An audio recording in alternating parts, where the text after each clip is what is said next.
a continuação da promessa. 1 Samuel, versículo 1, versículo 20. E sucedeu que, passando algum tempo, Ana concebeu e deu à luz a um filho, ao qual chamou Samuel.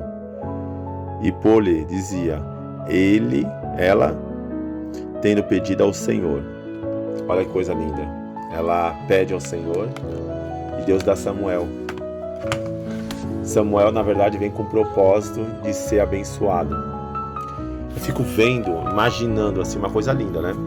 Porque os filhos de Eli, eles não eram uma pessoa totalmente perfeita. Eles eram errados. Mas quem diz que aonde você anda, se tem pessoas erradas, você vai se contaminar? Quem diz que você vai ser aquilo que as pessoas falaram que você ia ser? Você pode ser diferente. Ele passava ali, o sacerdote eram os filhos de Eli.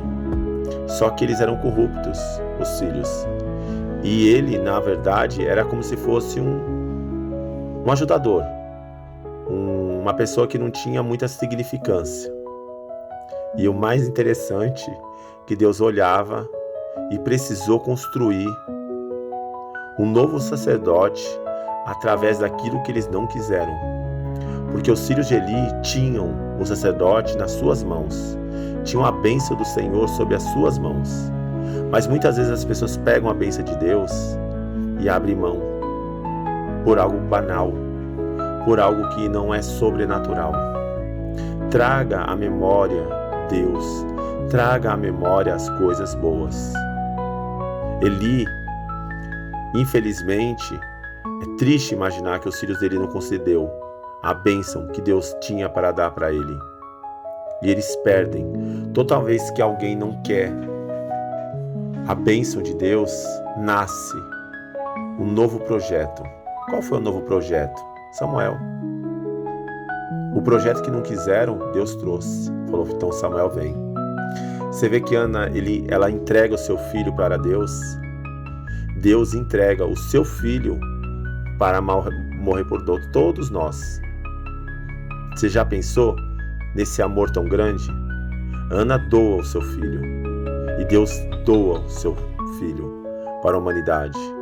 A diferença é que ela doa ele em vida para viver. E Deus doa a vida e a morte para ele morrer na cruz. Olha que coisa tremenda. A Bíblia ela é muito...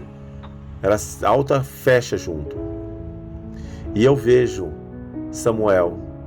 Samuel é um propósito, porque ela já o vê como sacerdote. Imagina a sua mãe chegando e falando, calma Samuel, você não vai se contaminar com ele. Você será melhor. Você será o que não melhor do que ele, mas melhor em caráter, e melhor em honra. E naquele momento, quem tocava na arca, tocava nas coisas de Deus, que não tinha permissão, porque na verdade não era sacerdote, morria e ele não morreu. Ele falou, peraí, se eu tô tocando e não tô morrendo, algo é diferente. Tá acontecendo alguma coisa sobrenatural. O que será que é? Então, há propósito na minha vida. Há propósito na sua vida. Nunca se esqueça. A sua vida tem direção. Você pode se dizer um Samuel de Deus quando você quer. Traga à memória coisas boas. Traga virtude. Creia. Busque. Acredite. Antes de acontecer alguma coisa para você, sempre tenha pessoas que oram por você. Porque a oração pode muito seus efeitos. A oração, na verdade, é intercessão sobre a vida de uma pessoa. Você vê que Samuel, ele vem continuamente sendo coberto de orações. Sendo visitado, que a sua mãe vai até o templo e conversa, Samuel, você não é igual a eles. Você é promessa. Você é aquilo que Deus trouxe para fazer memória. Na verdade, o sacerdote naquela época era um rei sem coroa. Era um que direcionava o povo, mas infelizmente não tinha honra, tanta honra como o rei. Você vê, só que eles determinavam a lei de Deus. O que você quer ser? Você quer ser o quê? O que os outros falam? ou o que Deus fala sobre você. Porque o que os outros falam pode mudar, mas o que Deus fala ao seu respeito não muda nunca. Deus atravessa oceanos, Deus atravessa maré para te abençoar. Nunca os seus caminhos podem ser perdidos na mão de Deus. A Bíblia fala que tem a proteção de Deus sobre você. A Bíblia fala que se precisar abrir um mar vermelho, Ele abre. Porque para Deus não há impossível. Essa vida só vem para nos acrescentar a ser pessoas melhores. Desde que você queira. Desde que o seu coração seja voluntário a abrir para Deus. Samuel abriu o coração dele. Samuel mostrou que havia um propósito de Deus na vida dele. Ele não foi igual ao filho pródigo, que ele abriu mão e saiu. Não, ele ficou. E desde pequeno, a bênção do Senhor estava sobre a vida dele. E as pessoas olhavam e viam, poxa, como pode? E aí o que acontece? Ele é levado ao sacerdote. Ele acaba se tornando sacerdote. A bênção de Deus era sobre ele. E os filhos de Eli, que queria destruí-lo, não conseguiu. Porque quão grande é a mão de Deus sobre a nossa vida, sobre a sua vida. Se você crê, se você tiver fé, sempre tenha memórias, sempre tenha pessoas orando por você. Nunca abra a mão. Sabe a unidade? A unidade faz a mão, faz a força. Como assim a mão? Duas mãos juntas fazem grande coisas, grandezas. Com as mãos abertas, você trabalha menos, faz pouca coisa. Agora imagina se você pegar nessas mesmas mãos, mas na mão de Deus. Quão maior você vai fazer? Quantas coisas grandiosas você vai fazer? Lembra que a Bíblia fala que nós faremos coisas maiores do que Jesus fez? Esse é o ministério. Esse é o que Deus trouxe para a sua vida.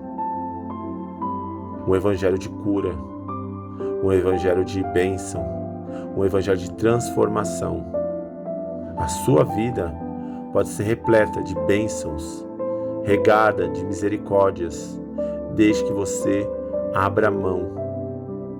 Abra mão para atender à vontade do Eterno. Samuel foi exemplo àquela geração.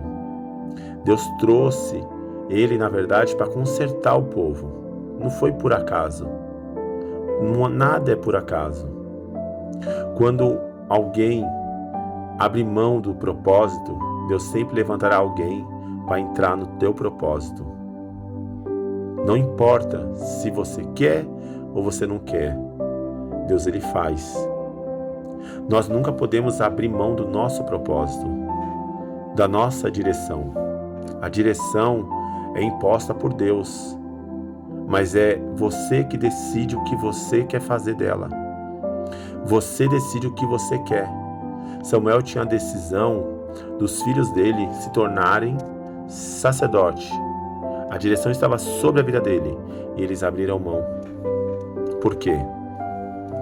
Por coisa errada, por tirar aquilo que era do Senhor, aquilo que era de Deus. E o que acontece? Deus levanta um outro. E quem era? Samuel. E ele abre mão do quê? Ele simplesmente fala, não, eu vou ficar com Deus. Eu vou permanecer com Deus. E aí, infelizmente, uma trajetória é migrada para outro. Então nunca permita que a trajetória que Deus tenha para a sua vida seja direcionada a outro. Porque você nasceu para ter vida e vida com abundância. Você veio aqui para ser luz no mundo, não trevas, como o povo, o filho de Eli foi. E as trevas, ela ofusca, ela apaga. E a luz, ela brilha. Nunca seja trevas, porque trevas pode escurecer e a luz pode iluminar. Pense o que você quer ser, trevas ou luz. Pense, luz é o que você pode se tornar. Se gostou, curta e compartilhe.